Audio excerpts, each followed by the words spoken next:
Et bonjour à tous, aujourd'hui on se retrouve pour notre premier tuto marque-page. Il va y avoir toute une série de tutos marque-page parce qu'en ce moment j'ai très envie de faire des marque-pages. C'est ma nièce qui m'a donné l'idée et du coup ben voilà, je me suis lancée. On en avait déjà discuté ensemble l'année dernière et ça me trottait dans la tête depuis une petite année. Mais je ne savais pas vraiment comment mettre ça en œuvre. Et je suis allée récemment chez ma sœur pour faire une journée scrap de cartes de Noël. On fait ça tous les ans, à peu près au moment de la Toussaint. Et j'en ai rediscuté avec ma nièce, qui m'a montré des modèles, de choses qu'elle avait faites. J'ai posé voilà des questions sur la mise en forme parce que j'arrivais pas trop à visualiser le truc. Et du coup, ça y est, ça m'a débloqué. Ça m'a donné plein d'idées. Donc un grand merci à toi, Alice. Et du coup, voilà. Je me lance dans le premier tuto marque-page de cette chaîne. Donc, aujourd'hui, on va faire un tuto avec un marque-page plutôt, du coup, qu'il y aura dans le tuto. Un marque-page avec un die cut. Donc moi, j'ai choisi un die cut de ce chien plutôt steampunk. Je vais faire un fond avec des encres Distress et puis ça sera tout. Donc il va nous falloir des encres Distress, des tampons de fond, des pochoirs pour travailler votre fond, un die cut, un œillet bien sûr et un ruban pour pouvoir mettre sur le haut de notre marque-page. Donc on y va, on se lance, c'est parti. La dimension de mon papier de fond fait 6 cm sur 16 cm. Ça, c'est le papier sur lequel je vais travailler, à savoir qu'en fait, mon marque-page fera 0,5 de plus parce que je vais mater ensuite ce papier-là. Donc, ça rentre tout à fait dans un roman de poche. Donc, aucun problème si vous ne lisez que des poches. Et bien sûr, si vous lisez des grands formats, ça rentre tout autant. Donc, je répète, 6 cm sur 16 cm. J'ai choisi comme encre de fond, je me suis longtemps posé la question, à savoir, est-ce que je reprends une couleur, par exemple, jaune-orangé qu'il y a dans le fond, là il y a une espèce de gris bleuté, ou alors est-ce que je tranche totalement? Eh bien, j'ai choisi de trancher de façon à faire encore mieux ressortir mon die cut. Donc, j'ai opté pour ces deux encres Distress. Hein. Les encres Distress, elles ont toujours des noms.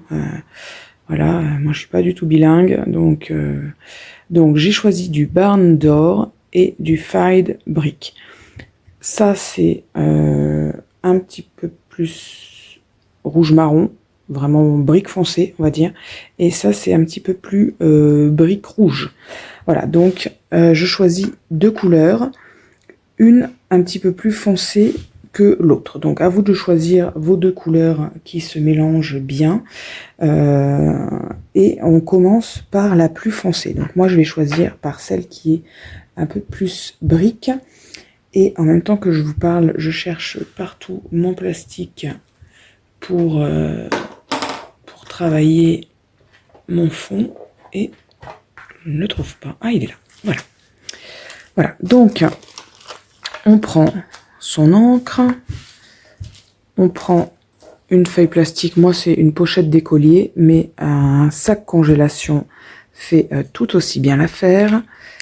Et ensuite, on prend un petit pchit d'eau et on vient pchiter tout ça. Hop. Et je viens mettre, voilà, hop, sur mon papier que j'étale bien. Je fais des taches un petit peu partout, en haut, en bas. Voilà. Et voilà, quand vous êtes satisfait du résultat, eh bien, il n'y a plus qu'à laisser sécher. Alors, si vous avez un heat gun, eh bien, on accélère le mouvement en laissant, en séchant avec le heat gun.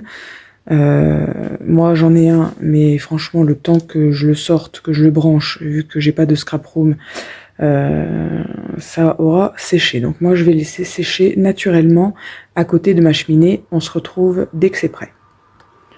Voilà, donc une fois que c'est sec, eh bien je prends ma deuxième couleur, la couleur la plus claire, et je fais exactement la même chose. Donc je viens en appliquer sur mon petit plastique, je viens pchiter avec mon eau et je viens, hop, voilà, alors là j'en ai mis partout à côté, sauf sur ma feuille, donc c'est embêtant, je vais recommencer, parce qu'évidemment là tout est parti, et j'en ai pas suffisamment.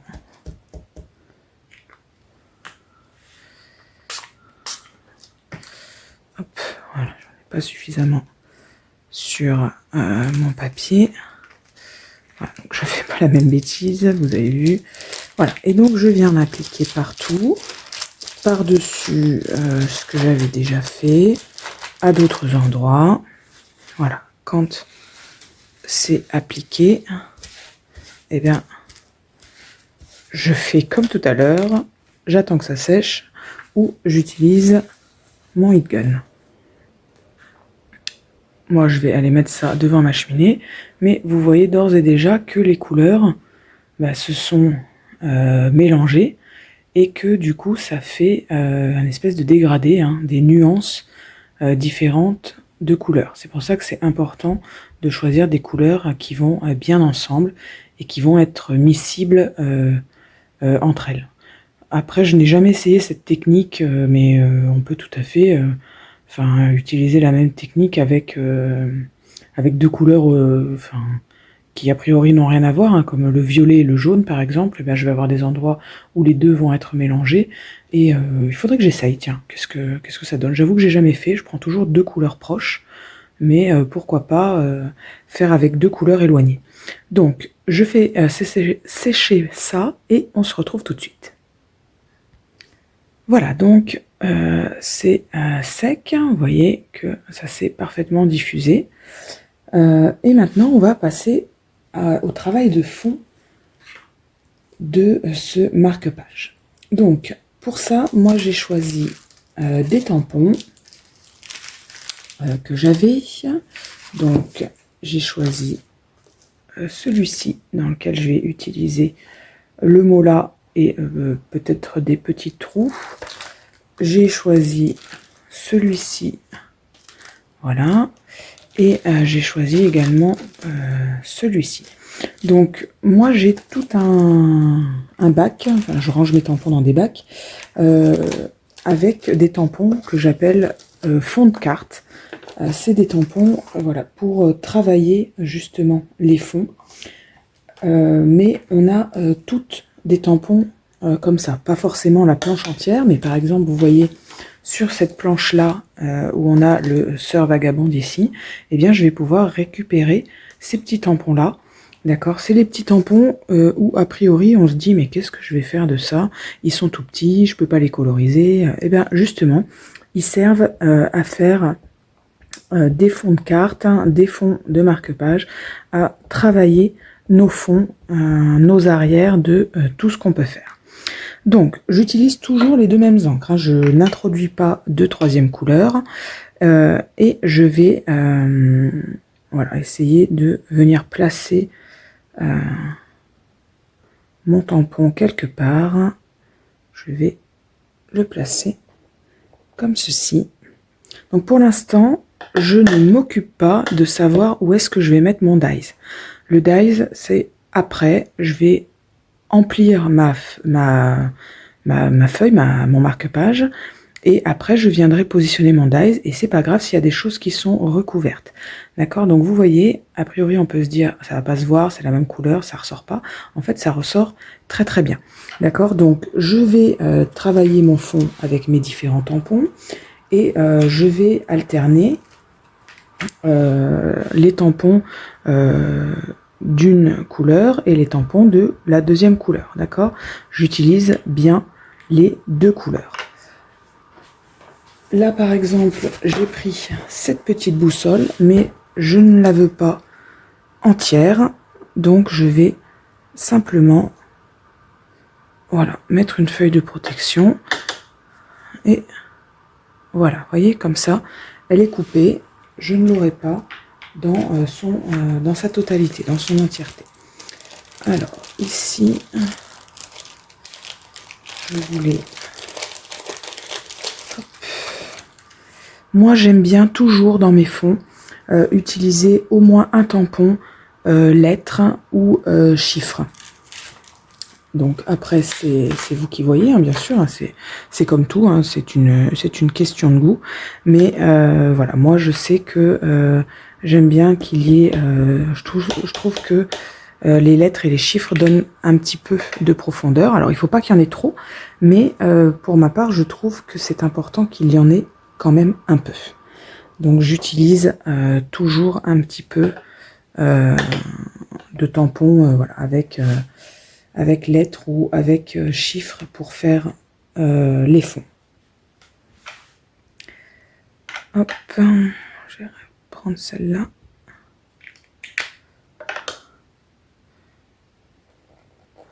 Voilà, comme ça, vous voyez, avec les tampons, ça va venir combler un petit peu les endroits que j'ai un petit peu oubliés avec, avec mes encres tout à l'heure, en tamponnant avec mes encres. Hein. Je ne sais pas si c'est pareil pour tout le monde, mais en général, pour moi, c'est surtout les coins, hein, parce qu'on vient tamponner dans le milieu. Et puis, du coup, souvent, on oublie un petit peu les angles. Voilà, donc, pour ma part, en général, dans les coins, c'est là que ça pêche un petit peu. Donc, voilà, c'est ici, du coup, que je vais venir apposer un petit peu des petites choses pour occuper un petit peu l'espace. Voilà, là, j'ai utilisé les tampons que je voulais. Et j'avais aussi cette planche pochoir. Voilà, que je vais également utiliser. Donc pour utiliser ma planche pochoir, je prends un tampon à doigt et je vais venir chercher directement l'encre, voilà, avec mon tampon. Je vais positionner voilà, ce qui m'intéresse et je vais venir l'appliquer en arc de cercle, exactement comme si je voulais faire un dégradé. Voilà, sur les endroits qui m'intéressent de mon tampon et sur ma planche directement. Donc ça, bien sûr, il ne faut pas bouger votre pochoir parce que sinon ça fait un effet un peu flou qui pourrait être sympa hein, par ailleurs. Voilà, donc vous voyez voilà, ce que ça donne. Je vais peut-être appliquer quelque chose de ce côté-là. Je trouve ça un peu blanc. Hop. Je vais venir appliquer cette petite roulette ici. Voilà, c'est venu habiller un petit peu mon marque-page. Voilà, donc là j'en ai fini avec... je vais aller rincer mon pochoir. À moins que ça s'en aille bien comme ça. Ouais, ça m'a l'air pas trop mal. Parfait. Voilà, donc j'en ai fini avec la préparation de mon marque-page. Et maintenant, je vais pouvoir venir coller mon petit chien, mon petit die cut. Donc, à vous de voir où est-ce que... Attention à pas le coller trop haut parce que ici il va y avoir l'œillet, d'accord, avec les rubans. Donc, moi, je pense que je vais venir le coller par ici. Voilà. Donc, j'ai mis du scotch double face derrière parce que ce sont des die cut autocollants, mais je trouve en général qu'ils ne collent pas très bien. Donc j'ai préféré remettre du scotch double face derrière pour renforcer un petit peu tout ça. Je ne mets pas de double face épais pour la simple et bonne raison que je ne veux pas que ça soit trop épais pour aller dans les livres. Je trouve que sinon les épaisseurs abîment les pages, donc j'ai opté pour du scotch double face plat. Après, si vous mettez du scotch double face épais de chez Action, il est tellement plat que je pense que ça ne poserait aucun problème, mais c'est vrai que en général, moi je préfère rester sur du plat pour ne pas abîmer trop mes livres. Alors que si ça avait été sur une carte, je l'aurais mis en relief avec une épaisseur supplémentaire. Voilà, une fois que j'ai fait ça, je vais aller tamponner un petit sentiment en noir. Est-ce que ça rentre dans cette petite chute? Mais oui, c'est parfait. Je vais utiliser cette chute. J'ai choisi le petit message. Oula, Carpe Diem.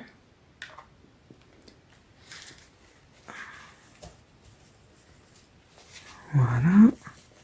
Parce que là, c'est un peu risqué là ce que j'avais fait.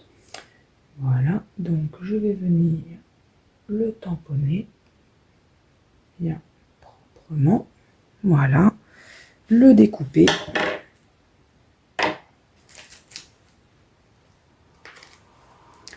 Hop. Voilà.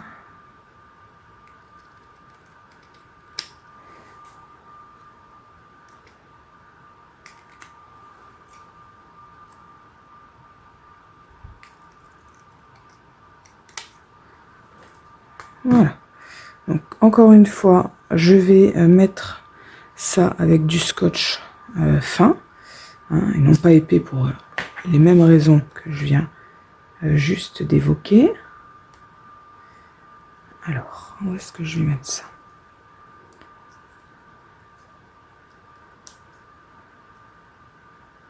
Voilà, il ne faut pas avoir peur de recouvrir ce que vous avez fait. Je vais peut-être le mettre ici.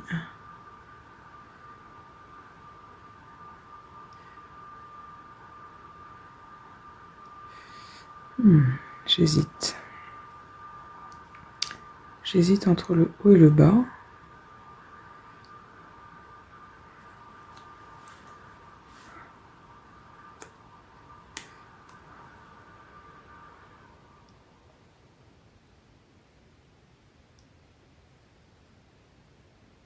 Je sais pas trop. Là, j'aimerais bien avoir votre avis.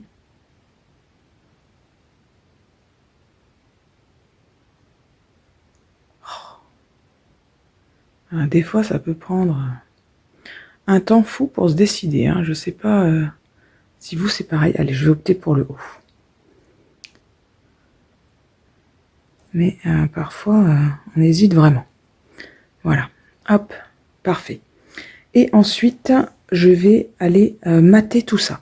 C'est important de mater avant de mettre l'œillet parce que il va falloir percer l'ensemble. Et donc, pour ça, il faut que vous ayez déjà placé votre papier pour pouvoir percer également le papier matage. Donc, du coup, je vais mater en noir pour rappeler mon message Carpe Diem, et je veux également mettre un ruban noir. Donc moi j'ai choisi du noir, mais bien sûr choisissez quelque chose en fonction des couleurs que vous avez choisies. Donc je fais 0,5 de plus, mon matage va faire 6,5 sur 16,5. Je vais chercher ça. Voilà, donc j'ai découpé mon papier matage, je vais venir coller mon marque-page dessus.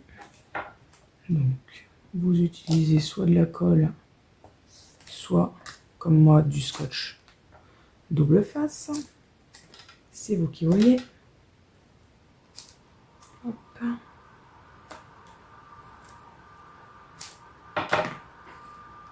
Voilà. Donc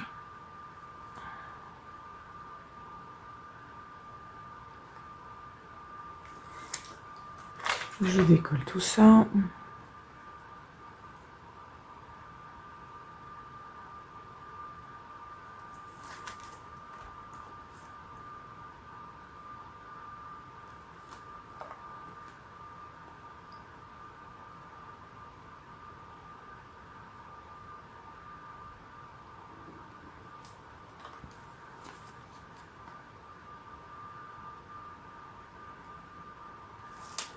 Voilà, je viens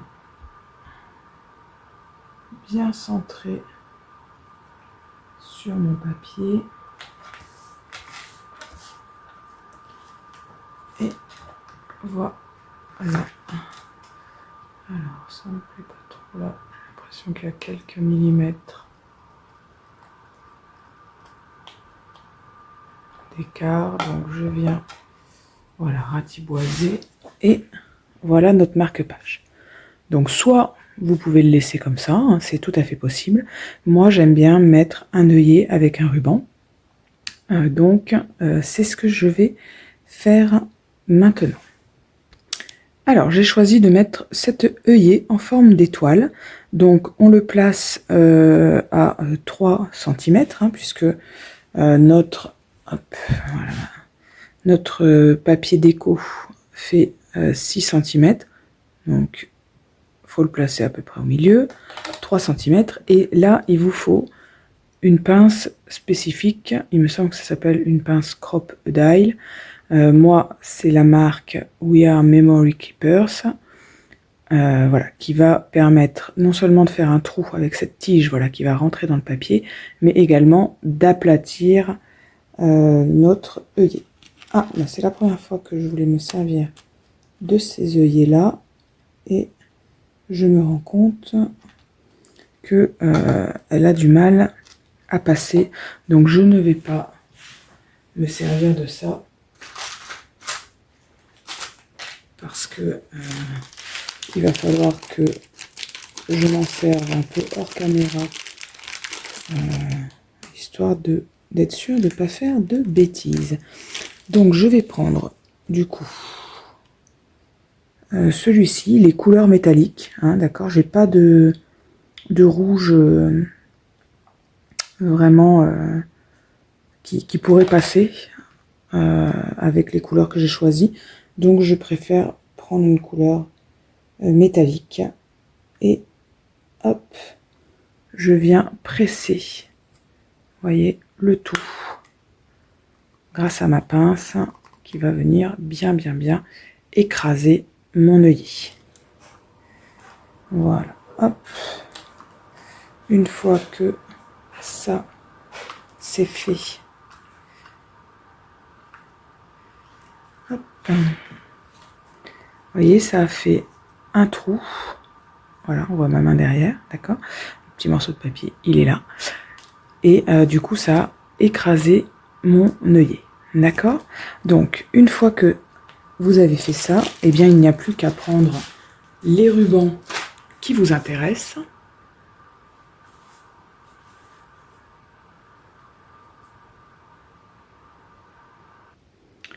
Alors écoutez, là je suis très déçue parce que moi j'aime bien mélanger et mettre deux couleurs de ruban. Je trouve ça plus joli.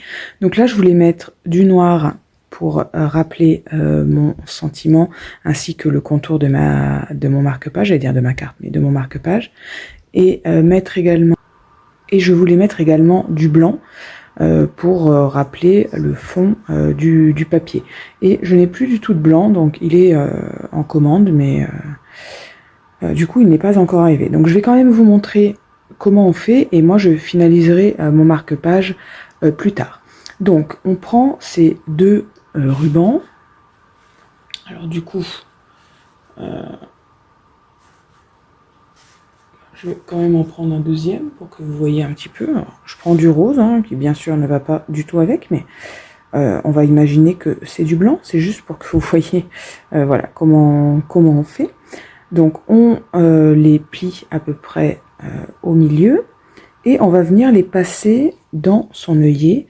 Alors d'avant en arrière, d'arrière en avant, à vous d'essayer pour voir ce que vous préférez que ça donne comme boucle. Voilà. Et je vais ensuite, dans ma boucle, faire passer mes rubans pour que ça fasse un nœud. D'accord? Donc voilà, dans ma boucle de ruban, je fais passer toute la fin de mon ruban et je vais venir tirer, voilà, pour que ce soit joli et que ça fasse une petite tirette. Voilà, donc moi, j'aime bien que les rubans soient assez longs. Vous savez, ça, c'est des rubans qu'on trouve dans les vêtements pour suspendre sur les cintres, d'accord? Donc je coupe et je récupère. Donc moi j'aime bien que ça soit assez long. Honnêtement, je pense que là je laisserai cette longueur là, mais bien sûr vous pouvez tout à fait couper. Par exemple, ma nièce, elle coupe à peu près à cette distance là parce qu'elle aime bien que ce soit court. Donc ça, c'est vraiment une question de goût. Moi j'aime bien pouvoir replier derrière pour mettre également dans les romans. Elle aime bien au contraire que ça dépasse de la page. Donc vraiment, ça dépend de ce que vous voulez faire et de l'effet que vous voulez donner. Donc, une fois que vous avez bien placé vos rubans, d'accord, que vous les avez bien tournés pour qu'ils ne fassent pas de vrille, etc., moi, je mets un petit point de colle. Parce que les rubans sont toujours en train de se détendre un petit peu et on est toujours en train de devoir tirer dessus pour les remettre correctement. Donc, ensuite, vous prenez votre petite colle de précision et vous allez mettre un petit point de colle dessous, ici, voilà, vous allez bien placer votre ruban par-dessus, et voilà. En général, moi, ce que je fais, c'est que je mets un petit trombone, voilà, qui va tenir ça le temps que la colle sèche, et voilà, votre marque-page est terminé. Il n'y a plus qu'à vous souhaiter une bonne lecture avec tout ça. Je trouve ça assez sympa. Et on peut facilement en faire un si on offre un petit bouquin assorti aux couleurs ou pourquoi pas au thème du livre si on a déjà lu et que l'on connaît l'histoire. Voilà, donc bah écoutez, j'espère que ce tuto vous a plu. J'en ferai d'autres avec d'autres techniques que celles utilisées ici. Et donc, on se retrouve très bientôt. Allez, bye bye!